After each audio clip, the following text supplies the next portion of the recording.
Insya Allah pada pagi ini judulnya agak sedikit genit,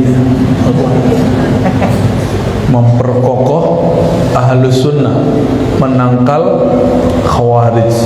Maksudnya siapa itu?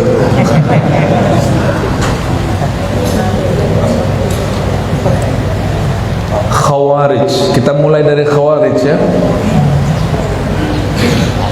Khawarij secara bahasa berarti kelompok kharijah yang keluar dari kebenaran. Imam Asy-Syahrastani mengatakan kullu man kharajat an imamatin sahihah, setiap kelompok yang keluar dari kepemimpinan yang sah, yang memberontak, itu disebut dengan Khawarij. Lalu siapa Ahlus Sunnah? Itu terjemahan umum ya. Kalau Ahlus Sunnah, mereka yang menerima pemerintahan yang sah, melarang berontak. Maka dalam akidah Tahawiyah, Al-Imam Abu Ja'far At-Tahawi mengatakan, kami meyakini bahwa kita perlu, bahkan wajib mendoakan para pemimpin, menaati mereka, dan tidak boleh memberontak wa in jaru, meskipun mereka berbuat jaru, kesalahan. Kalau ada kesalahan diperbaiki, bukan berontak. Itu Ahlus Sunnah.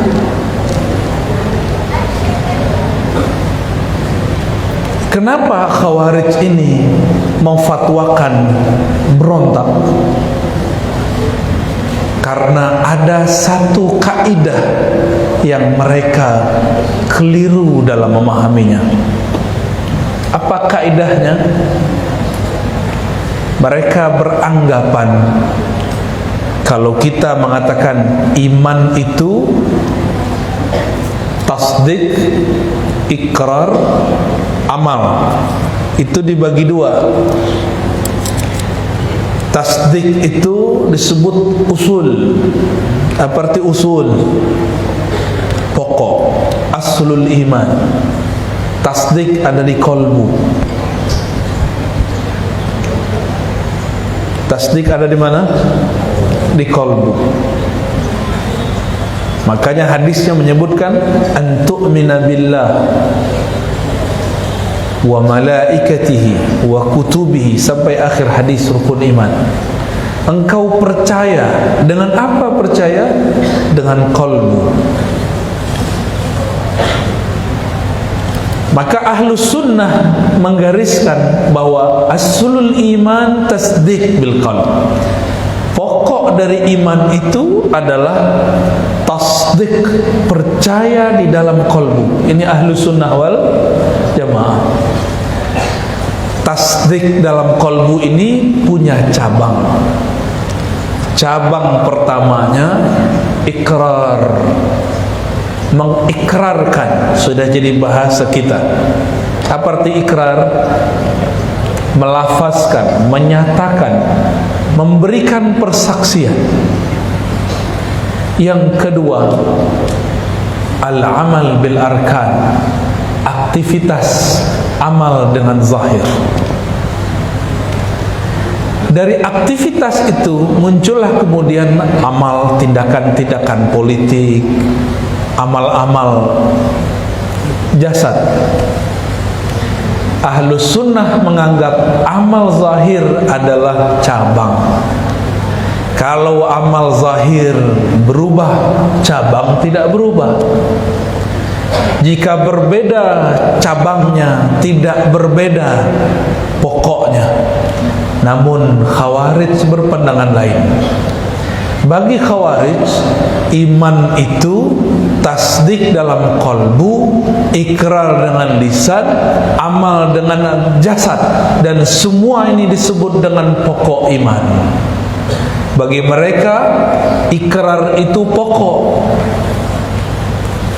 amal itu pokok. Maka beda amal, beda pilihan, beda partai, beda coblosan, beda iman. Tahun-tahun sebelumnya sudah merasakan, cuma karena beda nomor coblosan keluar dari grup WhatsApp ya, tengkar di Facebook, betul ya. Ustadz, guru, kiai dibentak oleh jamaahnya. Kawan saya dibentak kiai, guru saya dibentak ulama, wali Allah, cuma karena dia mengajarkan, wahai anak-anakku, ini cabang iman, hanya cabang. Kalau kita berbeda dalam urusan politik, bukan berarti berbeda pokok iman. Jangankan urusan politik, ada orang kunut satu tidak kunut, imannya sama gak? Jangankan antara orang kunut tidak kunut, orang yang tidak sholat tapi dia tidak ingkar kewajiban sholat pun masih beriman, belum batal keimanannya.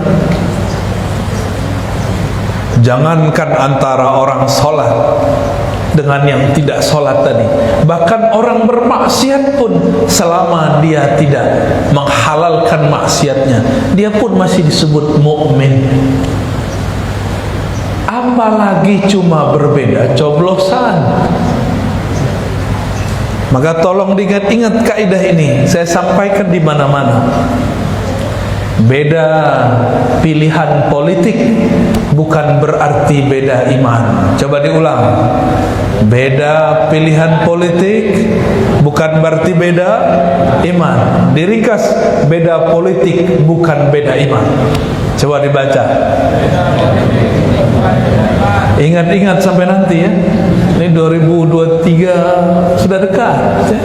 2022 pun sudah mulai ya. Beberapa bandara itu kita turun, baliho-balihonya sudah banyak, calon stres sudah banyak ya. Benar, calon stres. Setiap selesai pemilihan umum itu banyak orang masuk rumah sakit jiwa. Tanya sama Pak Mandirin ya, kawan-kawan beliau lah.